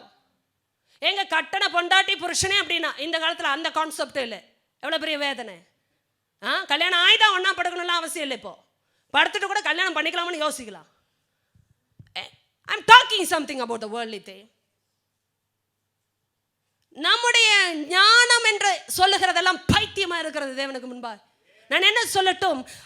ஏசியாவுக்கு தொடுதல் வந்த பொழுது அவன் சொன்னான், ஐயோ நான் அதமானே, நான் அசுத்த உதடுகள் உள்ள மனுஷன். கண்டுபிடிச்சிட்டான் கரெக்டா. அது மாத்திரமில்ல, ஏன் அசுத்த உதடு வந்தது என்றும் கண்டுபிடித்தான். அசுத்த உதடுகள் உள்ள மனுஷர்கள் மத்தியிலே வாசம் பண்ணுகிறேன். நீங்க இருக்கிற ஐக்கியம் சரியில்லைன்னா அது உங்களை பாதிக்கும். Bad company corrupts good character. Bible. Proverb இல்ல, Bible. Bad company corrupts good character. நல்ல கேரக்டர் உள்ள ஆளா நீங்க இருக்கலாம், ஆனால் பேட் கம்பெனியில் இருந்தீங்கன்னா உங்க கேரக்டரை கரப்ட் ஆயிடும். நீதிமான் சுனையை போல இருக்கிறானா? எத்தனை பேருக்கு சுனையின் நீர் புரியும்? சுனை நீர் எத்தனை பேர் பார்த்துருக்கிறீர்கள் எனக்கு தெரியாது. ராக்ஸுக்கு இடையில, அந்த கிளெஃப்ட்ஸ்க்கு இடையில மழை தண்ணீர் பல நாட்கள் கூட தங்கி இருக்கலாம், எனக்கு தெரியாது. அதான் சுனை நீர் என்பது மிகவும் மிகவும் சுத்தமான ஒரு நீர், கலப்படமற்றது, மனுஷனுடைய கை கால்கள் படாதது. அதுதான் சுனை நீர். நீதிமான் சுனை நீரை போலையா? அப்படின்னா என்ன அர்த்தம்? துன்மார்க்கனுக்கு முன்பாக தள்ளாடக்கூடாத நீதிமான். எத்தனை பேருக்கு புரிகிறது? ஜீசஸ் நேம் பெற்றுக்கொள்ளுங்கள். துன்மார்க்கனுக்கு முன்னாடி தள்ளாடக்கூடாது. தள்ளாடக்கூடாதுன்னு என்ன அர்த்தம்? தடுமாறக்கூடாது. அவங்களே அவ்வளோ கம்பீரமாக இருக்காங்க, அர்த்தமே இல்லாமல். நீதியை பின்பற்றுகிற நீங்கள் இல்லை, உண்மையாக தைரியமாக இருக்கணும். ஆமென் என்று சொல்லி பெற்றுக்கொள்ளுங்க. those who resist the wicked praise God, but those who praise the wicked resist God. அவ்வளோதான். கரெக்டாக பைபிள் இருக்குது, நீங்கள் கண்டுபிடிங்க. இல்லை, நீதிமொழிகள் வருது. அந்த துன்மார்க்கரை போற்றுகிறவங்க வேதத்தை போற்ற முடியாது. உங்கள் ஐக்கியத்திலையும் அதுதான். எல்லாம் இன்டைரக்டாக இல்லை டைரெக்டாக வந்து கொண்டு இருக்கு. உங்கள் ஐக்கியத்திலும் துன்மார்க்கத்தை போற்றி கொண்டு இருப்பீங்கன்னா வேதத்தை நீங்கள் விட்டுட்டு தான் போற்றணும். வேதத்தோட இருந்து போற்ற முடியாது. துன்மார்க்கத்தை ஒரு நீதிமான் போற்றவே முடியாது. You cannot brag about being in evil. பாவம் செய்கிற ஆளெல்லாம் போற்ற முடியாது, நீங்க வாழ்த்த முடியாது. இன்னும் சொல்ல போனால் ஏற்றுக்கொள்ளக்கூடாது. இந்த ஐக்கியத்தின் காரியங்கள்லாம் ஆண்டவர் ஆழமாய் ஞாயிற்றுக்கிழமையிலும் பேசினா கூட சேர்ந்து சாப்பிடக்கூட கூடாதுன்னு சொல்லிட்டாருங்க. என்ன அர்த்தம்? It's all an indication about a fellowship. ஒரு ஐக்கியத்தினுடைய அடையாளம். அதெல்லாம் ஒன்றா இருந்து சாப்பிட்ற அளவுக்கு போகிறதெல்லாம் அடையாளம். எதற்கு அடையாளம் தெரியுமா? ஐக்கியத்தின் அடையாளம். ஐசையா சொல்லுகிற, ஏசையா என் நாக்கு கரப்ட் ஆயிடுச்சு. ஏதோ கொஞ்சம் இல்லை, அசுத்த உதடுகள் உள்ள மனுஷன். தீர்க்கதரிசி சொல்ல முடியுமா இந்த வார்த்தையை? ஆண்டவருடைய வாயை இருப்பது தான் தீர்க்கதரிசின்னு அழைப்புங்க. அப்படின்ற அந்த வாயை அசுத்தமாக மாற முடியுமா? மாறிவிட்டது. ஏனென்றா அசுத்த உதடு உள்ள மனுஷங்க மத்தியில் வாசம் பண்ணுகிறேன். வாசம்னா என்ன அர்த்தம் தெரியுமா? Day in day out I am living with those people.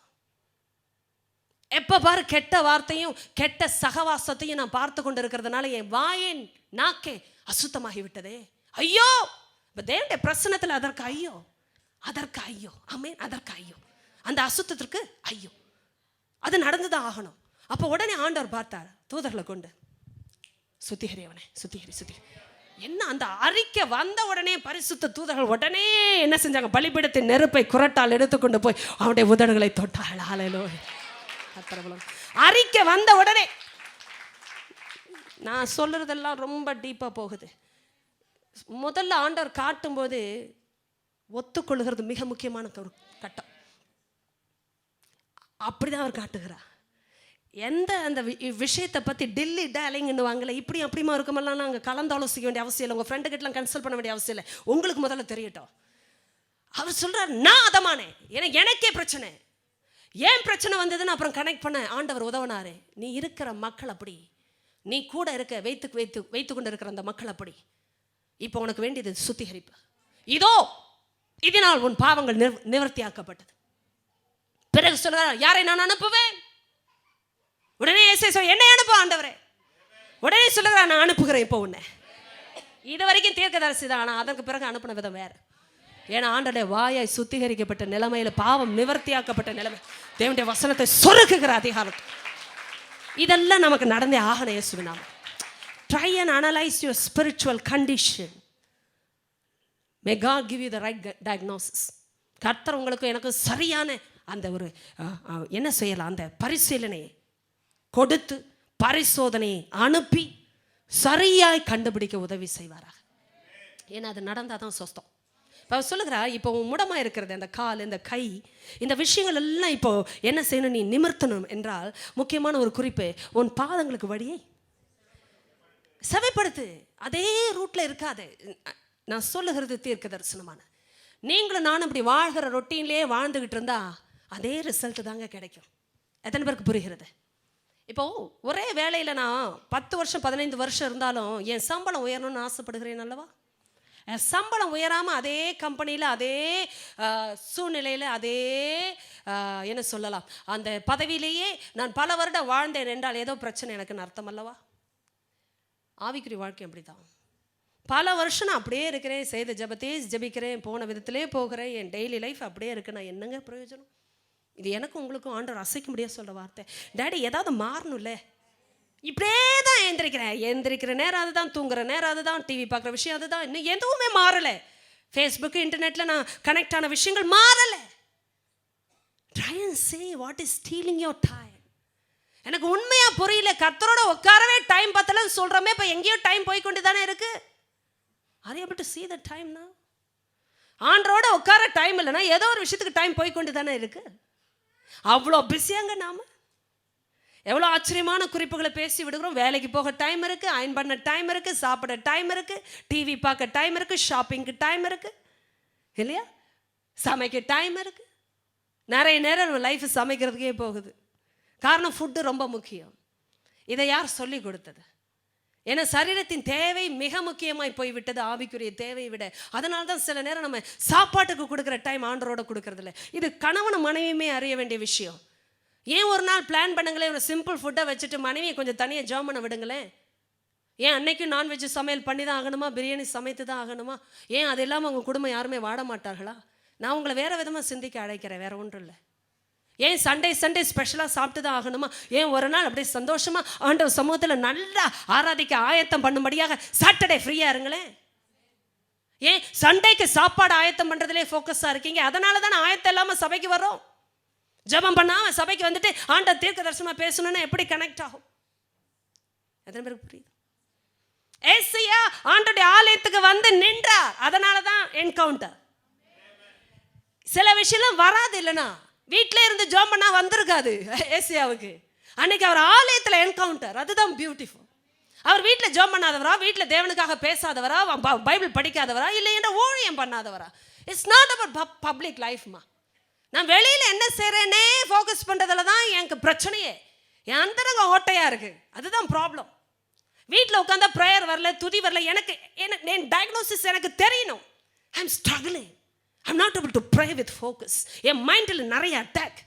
நான் சர்ச்சில் வந்தால் எல்லாருக்கும் முன்னாடி சூப்பராக இருக்கிற மாதிரி காட்டிக்கிறேன். It's easy.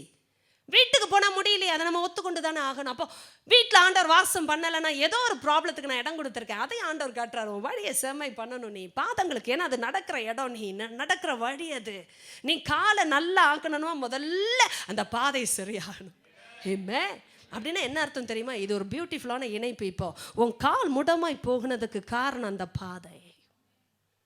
அந்த பாதை நீ சரியான பாதையில் நடந்திருப்பா என்றால் அந்த கால்கள் நன்றாக இருந்திருக்கும்.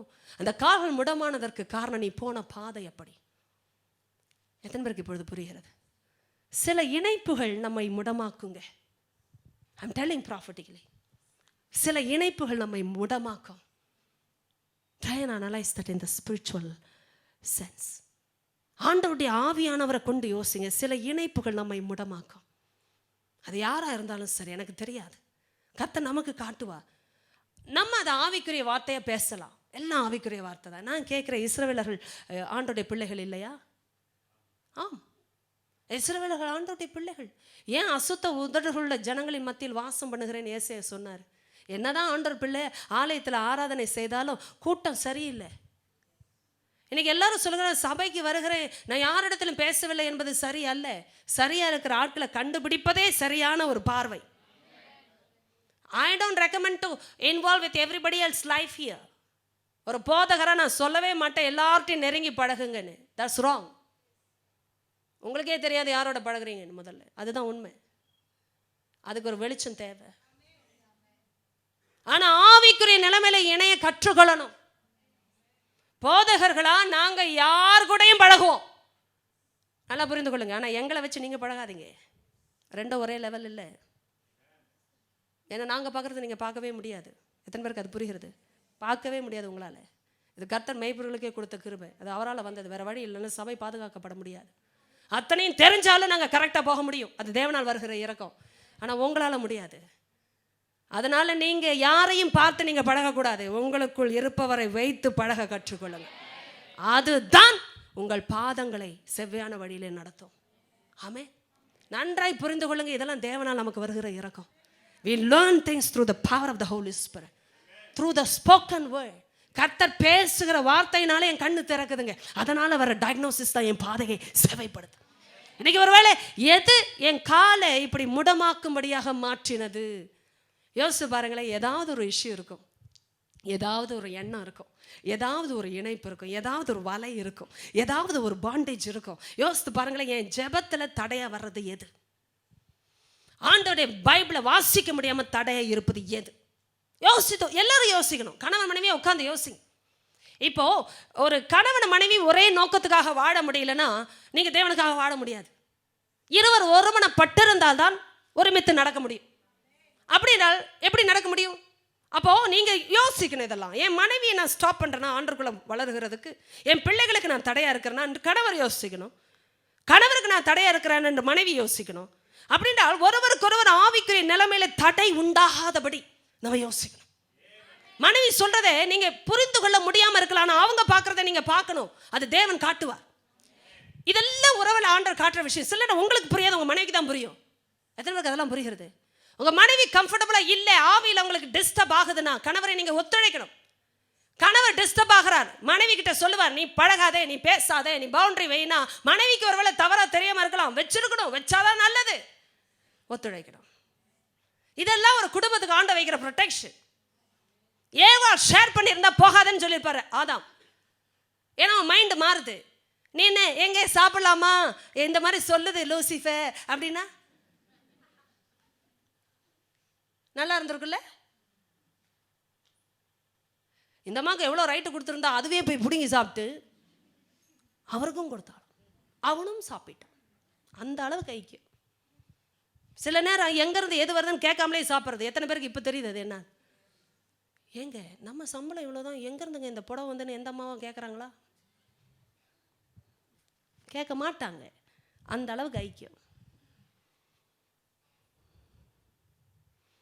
அப்படிலாம் குடும்பங்கள் இருந்துருச்சுன்னா உருப்பிடுங்க. ஹல்லேலூயா சொல்லி பெற்றுக்கோங்க. உங்கள் பிள்ளைங்க உருப்பிடுங்க.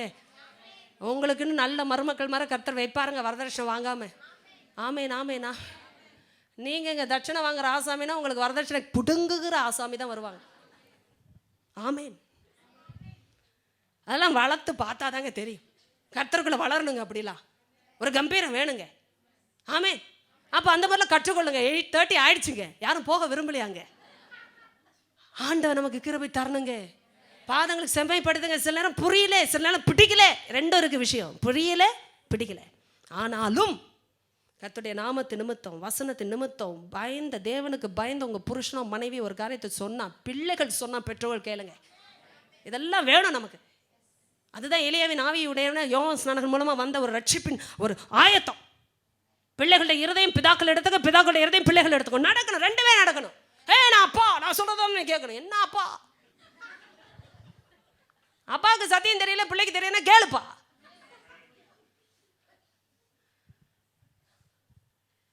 அதனால குடிகார அப்பா பிள்ளைகளையும் குடிகாரங்களா, குடி மகன்களை ஆக்கி விட்டார்கள். கொஞ்சம் குடிடா, ஒன்றும் ஆகாது, அப்பா சொல்றல்ல. அப்படியே மாட்டிக்கொண்டார்கள் எத்தனை பேர். பிரிங்க பிரிங்க, அதான் பகுத்தறிவு. ஐமே யார் எதை சொன்னாலும் பிரிங்க. குடும்பத்திலே வைப்பான் பிசாசு. அப்பதானே கல்யாணத்தை கெடுக்க முடியும். எத்தனை பேருக்கு அது புரியுது? தத்துவங்கள். நீ பிடிக்கிறாங்க, உனக்கு கிடைக்காவிட்டால் உன்னை பிடிச்சன கட்டிக்கம்மா. யாருங்க சொன்னா இதெல்லாம்? ஐயோ, இதெல்லாம் அப்பா அம்மாவுக்குள்ளே சொல்லி கொடுப்பாங்க. அப்படிலாம் வேதத்தில் சொல்லலை. கர்த்தருக்கு பிடிச்ச ஆளை கட்டுமா. ஐயோ, அப்போ எப்படி தெரியும் கர்த்தருக்கு பிடிச்சிருக்குன்னு? அப்படிதான் தெரியணும், டெய்லி தெரியணும். கர்த்தருக்கு எது பிடிக்கிறது என்று டெய்லி தெரிஞ்சா எல்லா விஷயத்திலையும் கர்த்தர் காட்டிக்கொண்டே இருப்பார். எழுந்து நிற்கலாமா? அல்லேலூயா. ஏந்திரிச்சு என்ன நீங்கள் சொல்ல போகிற வார்த்தைகளை நீங்கள் கர்த்தருக்கு முன்பாக தைரியமாக சொல்லுங்கள். ஆண்டவரே, அந்தரங்கத்தை தொடுங்க. அந்தரங்கத்தில் ஒரு தொடுதல் அவசியம். என்னென்றால் அது முடமாக இருக்கிறது என்று சுட்டி காட்டுகிறேன். தேவ ஆவியானவரே, அதை சொஸ்தமாக்கும்படி, பிசகி போகாமல் சொஸ்தமாகும்படி என் பாதங்களுக்கு வழியை செவைப்படுத்து என்று சொன்னதற்காக ஸ்தோத்திரம். வசனத்தை பயன்படுத்தி அப்படியே நன்றி சொல்லுங்கள் பாப்போம். இவ்வளோ நேரம் நான் வசனத்தை கேட்டேன். வசனத்தை பயன்படுத்தி சொல்லுங்கள். ஆண்டவரே, முடமாக இருக்கிறது பிசகி போகாதபடிக்கு சொஸ்தமாகும்படியாய் ஆண்டவரே, என் பாதங்களுக்கு வழிகளை நான் செம்மைப்படுத்த விரும்புகிறேன். என் பாதங்களுக்கு வழிகளை செம்மைப்படுத்த விரும்புகிறேன். இயேசுவின் அதிகாரமுள்ள, மகிமையுள்ள, நீதியுள்ள ஆண்டவரே, அந்த அதிகாரமுள்ள நாமத்தில் நாங்கள் ஒருமனப்பட்டு எங்களுடைய பரிசுத்த கரங்களை ஆண்டவரே பரலோகத்துக்கு நேராக உயர்த்துகிறோம் ஐயா. இந்த ராத்திரி வேளையில் உம்முடைய தொடுதல் எங்களுக்கு தேவைப்பா. ஆண்டவரே, ஏசாயாவுக்கே அந்த தொடுதல் தேவைப்பட்டதே, தீர்க்கதரிசிக்கே தேவைப்பட்டதப்பா. ஆண்டவரே, என் நாக்கில் பிரச்சனையா, என்னுடைய வாயில பிரச்சனையா, என் கண்களில் பிரச்சனையா, என் எண்ணத்தில், என் உணர்வுகளில், என் இருதயத்தோட ஆழத்தில் இருக்கிற ஒவ்வொரு எண்ணத்தின் தோற்ற கூட எது பிரச்சனை என்று பார்க்கிற என் தேவ ஆவியானவர் இன்று சொல்லி காட்டுகிறதுக்காக ஸ்தோத்திரம். சுட்டி காட்டினதற்காக ஸ்தோத்திரம். அது பிசகி போகாதபடி சொஸ்தமாகும்படிக்கு இயேசுவின் நாமத்திலே நாங்கள் எங்களுடைய வாழ்க்கையின் தொடுதலை பெற்றுக் கொள்கிறோம். இப்போதே பிரிக்கப்பட வேண்டிய காரியங்கள் பிரிக்கப்படுவதாக. இயேசுவின் நாமத்தினுடைய பிள்ளைகளுக்கு பலன் கொடுங்கப்பா, பெரிய பலன் கொடுங்கப்பா. பல வருஷம் இணைந்திருந்த விஷயம், தெரியாமல் போன விஷயம், கலந்து விட்ட விஷயங்கள், கண்ணை மறைத்த விஷயங்கள், மதியை மயக்கின காரியங்கள் இயேசுவின் நாமத்தில் பிரிவதாக. நான் உம்முடைய ஆண்டவரை அதிகாரத்தை பெற்றுக்கொண்டு இப்போதே கட்டளை கொடுக்கிறேன், பிரிவதாக. ஓ, உம்முடைய ரத்தத்தின் வல்லமையினாலே இயேசுவே, உம்முடைய வார்த்தையின் அதிகாரத்தினாலே நான் இப்போதே பிரிக்கிறேன். ஆவிக்குரிய மண்டலத்தில் ஒரு பிரிவினை உண்டாகி கொண்டிருக்கிறதுக்காக ஸ்தோத்திரம் ஐயா. பிரிவினைகள் உண்டாகி கொண்டிருக்கிறது அப்பா. உம்முடைய பிள்ளைகளுடைய யதார்த்தமான வாழ்க்கைக்குள்ள ஒரு வெற்றி வந்தே ஆகணும்.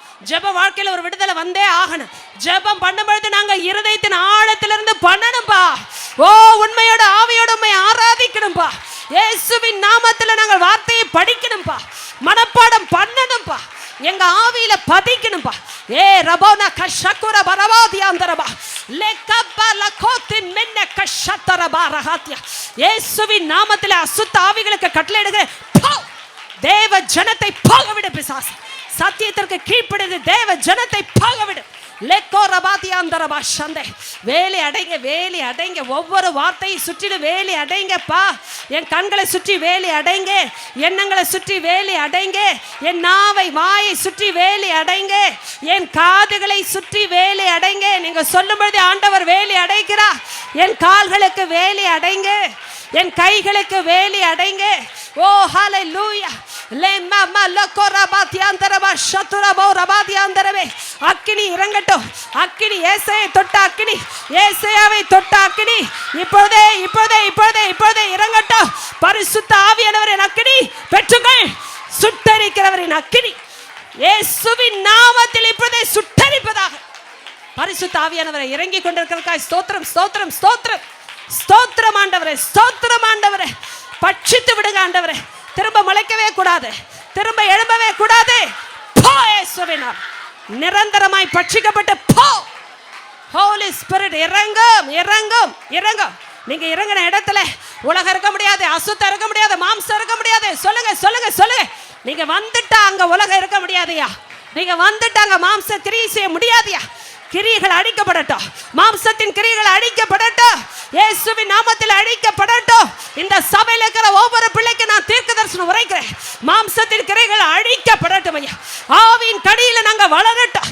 ஓரா மக்கபால கத்தர பௌரபாக சத்தர லேமா மாமா மாமா மாமா அவங்களை பட்சிக்கிற அக்கினியை நான் உணர்கிறேன். பெற்றுகள் பெற்றுகள் பெற்றுகள். இயேசுவின் நாமத்தில் இந்த அக்கினி விடுகிற இந்த இடத்துல பிசாசே போராடாதே, அவங்களை போக விட போ. இயேசுவின் நாமத்தில் அதிகாரம் எடுக்கிறேன் உன் மேலே. தேவ ஜனத்தை போக விடு. சொல்லுங்க, நான் பெற்றுக்கொள்கிறேன். இயேசுவின் நாமத்தை நான் பெற்றுக்கொள்கிறேன், பெற்றுக்கொள்கிறேன். என் குடும்பத்தில் என் மனைவியை தொடங்க சொல்லுங்க. உங்க மனைவி இங்க இல்லைன்னா சொல்லுங்க, என் மனைவியை தொடங்கப்பா, என் பிள்ளைகளை தொடங்கப்பா, என் கணவரை தொடங்கப்பா. ஆவியானவரே ஆவியானவரே, என் பிள்ளைங்க என் கண்ணுக்கு முன்னாடி இல்லாமல் இருக்கலாம், ஆனால் என் தேவனுடைய கண்கள் அவங்க மேலே பதிக்கப்பட்டிருக்கு. என் தேவனுடைய கண்கள் அவர்கள் மேல் பதிக்கப்பட்டிருக்கு. என் பிள்ளைகள் எல்லாரும் கர்த்தரால் போதிக்கப்பட்டிருப்பார்கள். அவருடைய சமாதானம் பெரிதாயிருக்கு. ஓ ரம்ம கல்ல கரஹத்திர மொக்கொரியாம் தரபே சந்தே. ஓ பரிசுத்த ஆவியானவர், உம்முடைய பிள்ளைகளை ஆண்டவரை போதிக்கும்படியாக இறங்கி இருக்கிறேன், போதிக்கும்படியாக இறங்கி இருக்கிறேன். பிசாசே வெளியேறு, இயேசுவின் நாமத்தை வெளியேறு. கட்டளை கொடுத்தேன் இயேசுவின் நாமத்தை. ஆண்டவரே, இந்த தலைமுறைகளை பின்தொடர்கிற பிசாசு எங்க இருந்தாலும் பட்சிக்கப்படட்டும். சொல்லுங்க, என் பிள்ளைகள் தேவனுக்காக வாழ முடியாதபடி, என் தேவனுடைய பிரமாணங்களில் இன்பமாய் இருக்க முடியாதபடி, உலக இன்பத்தில் திளைத்திருக்க வைக்கிற எல்லா இணைப்புகளும் இப்போதே துண்டிக்கப்படுவதாக. ஒரு ஜெபத்தை எனக்கு பின்பாக சொல்லுங்க. ஆவியானவரே, என்னுடைய ஆவியோடு உலகம், மாம்சம், பிசாசு, துரைத்தனங்கள், அதிகாரங்கள், உலகத்தின் சிற்றின்பங்கள், ஆசாபாசங்கள், ஐஸ்வர்யத்தின் மயக்கங்கள், கவலைகள் எதெல்லாம் உம்முடைய ஆவியானவரோடு இணைய முடியாதபடி பிரித்ததோ, இயேசுவின் அதிகாரமுள்ள உயிர்த்தெழுந்த நாமத்தில் அந்த இணைப்புகளை துண்டிக்கிறேன். இயேசுவின் இரத்தத்தால் ரத்து செய்கிறேன். உம்முடைய ஆவியானவரோடு என்னுடைய ஆவி இணைக்கப்படுவதாக. இயேசு கிறிஸ்துவின் அதிகாரமுள்ள உயிர்த்தெழுந்த நாமத்தில் பெற்றுக்கொள்கிறேன் பிதா. பெற்றுகள் பெற்றுகள் பெற்றுகள் இயேசுவின் நாமத்தில் உண்டாவதாக. ஓ ரா மக்கப்பா லக்கத்தர மக்கோர பஹத்தர மக்கப்ல ஹத்தர போ ஷியாந்தே. தேவனுடைய ஆவியானவரோட இணைய விடாம பண்ற எல்லா பிசாசும் விலகித்தாகணும், விலகித்தாகணும். சொல்லுங்க, விலகித்தாகணும். இயேசுவின் நாமத்திலே நான் கட்டளை கொடுத்து யூடியூப்ல, இன்டர்நெட்ல, உலகத்துல பார்க்கிற ஜாதியார்கள் மேலே இந்த தீர்க்க தரிசன வார்த்தைகளை நான் முத்திரை செய்கிறேன் பிதாவே. கரத்தை வைத்து அந்த டிவி ஸ்கிரீன்ல, அந்த கம்ப்யூட்டர் ஸ்கிரீன்ல கை வைத்து யாரெல்லாம் கேட்டாங்களோ இப்பொழுதே அந்த விடுதலை உண்டாவதா. இப்பொழுதே அவருடைய ஆவியையும் உம்முடைய ஆவியானவரையும் இணைப்பீராக. உம்முடைய ஆவியானவரோடு இணைக்க முடியாதபடி எங்களுடைய ஆவியை பிரித்த எதுவும் இயேசுவின் நாமத்தில் பிரிக்கப்பட கடவுது, இயேசுவின் நாமத்தில் துண்டிக்கப்பட கடவுது. இப்பொழுதே அதை நாங்கள் பெற்றுக்கொண்டோம். இயேசுவின் நாமத்துக்கே மகிமை உண்டாவதா. பெற்றுக்கொண்டோம் ஐயா, பெற்றுக்கொண்டோம் ஐயா. இயேசுவுக்கே மகிமை. ஹல்லேலூயா, ஹல்லேலூயா. பெருமையும் புகழ்ச்சி நீர் எடுத்துக்கொள்ளுங்கப்பா. உடைய வார்த்தை எங்களுக்குள்ள தொடர்ந்து அக்கினியா எங்களுடைய எலும்புகளுக்குள் அடைபட்டதா இருக்கட்டும். தொடர்ந்து கிரியை செய்யட்டும். உங்கள் பிள்ளைகளை நீங்கள் ஆசிர்வதிங்க. நீங்கள் ஆசிர்வதிக்க விரும்புகிறீங்கப்பா. அவங்க ஆசீர்வாதமாகவே இருப்பாள். அவருடைய வாசஸ்தலங்கள் பரவி போகிற ஆறுகளைப் போலவும், நதியோரத்தில் நாட்டப்பட்ட காண்டவரை தோட்டங்களைப் போலவா, கர்த்தரால் நாட்டப்பட்ட சந்தன மரங்களைப் போலவா, தண்ணீர் அருகே உள்ள கேதுரு விருட்சங்களைப் போலவும் இருக்கிறது என்று எழுதப்பட்டபடியே ஆசீர்வதி, ஆசீர்வதி. இந்த ஜனம் ஆசீர்வதிக்கப்பட்ட ஜனம், இந்த சபை ஆசீர்வதிக்கப்பட்ட சபை. கேட்ட ஒவ்வொரு பிள்ளையும் ஆசீர்வதிக்கப்பட்ட பிள்ளை. தகப்பனே, இந்த சபைக்கு வர ஒரு பிள்ளை கூட, ஒரு குடும்பம் கூட நஷ்டப்படக்கூடாது. அகால மரணம், விபத்து, வீழ்ச்சி, வியாதி யாரையும் தொடக்கூடாது. ஆகாரத்தின் தண்ணீரை ஆசீர்வதித்து வாதையை அவங்க கூடாரத்தை அணுகாதபடி காத்துக்கும். தொடர்ந்து தூதர்களின் பாதுகாப்புக்கும் கொடுக்கப்பட்ட வார்த்தைகளின் அதிகாரத்திற்கும் இயேசுவின் இரத்தத்தின் பாதுகாப்பிற்கும் நான் ஒப்பு கொடுத்து உடைய ஜனத்தை அனுப்புகிறேன். கூடவே இருங்கப்பா. இயேசுவின் அதிகாரமுள்ள நாமத்தில் பிதாவே, ஆமென் என்று எல்லாரும் சத்தமாய் பெற்றுக்கொள்ளுங்க. ஆமென். கரங்களை தட்டி ஆவியானவருக்கு ஸ்தோத்திரம்.